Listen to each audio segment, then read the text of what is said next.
kita berniaga walaupun secara kecil-kecilan, ingat rule number 1. Ni semua sul kan? Jangan pernah buat fake kuntin. Kalau barang tak sul, jangan cakap sul banyak. Sebab satu je bukan nak nasihat tau, kongsi. Yang membuka hati untuk membeli ni Allah SWT. So kalau kita buat sesuatu yang fake atau palsu, ya mungkin kita boleh tipu mata dan media sosial, tapi kita tak boleh tipu rezeki Allah SWT. Macam Boyjan, adik-adik, korang boleh tengok Boyjan jual memang banyak betul. Dan Bos Ijan jujur je dalam apa segala percakapan, knowledge ke production.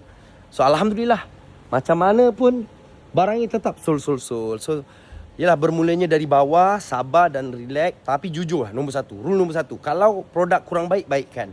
Kalau tak ada knowledge pasal produk, cari knowledge. Macam ni, atas loading bay, totally 98% sold habis. Loading bay ni sofa-sofa Boyjan habis sebelah sini. Cuma sana belum lah. Macam ni Cobra kan 1000 lebih, 2000 lebih. Acik ni kisah ni ambil Cobra 24 ni kan, Acik cari bawah 3K. Acik dah tengok 2000 lebih punya barang, dah okey dah. Lepas tu Acik tu tengok satu persatu. Ada 16, ada 18, ada 9000, ada 8000, 6000. Sebab kan barisan Cobra ada banyak, Boyjan ada banyak stok dan macam-macam range harganya. Okey?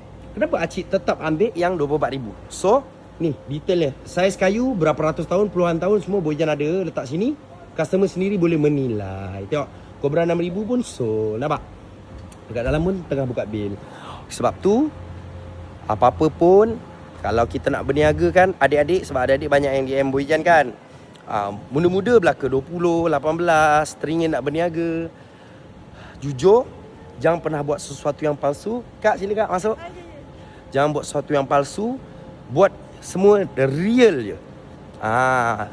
Lagi satu paling penting yang kena jaga adalah baik dan ikhlas dengan orang. Okay, Boyjan ada juga jumpa pengalaman Boyjan Boyjan ada seller yang lain customer bila tak close dia emosi. Tak close dia rasa dia buang masa. Bila lain customer yang tak beli barang, Boyjan memang pantang orang macam tu. Sebab Boyjan selalu pesan dengan tim-tim Boyjan, adik-adik inilah kan, dengar baik-baik, kita ni siapa untuk orang jenguk kita, datang nak tengok produk kita. Tak beli pun tak apa. Sebab tu perasan tak, kalau orang datang je, Boyjan akan bagi air, kalau ada makanan, ataupun bawa balik mesti ada bontrot, hamper. Boyjan mesti bagi hamper. Sebab apa? Bersyukurlah, walaupun customer tak beli, datang tak beli, kita dapat berjumpa.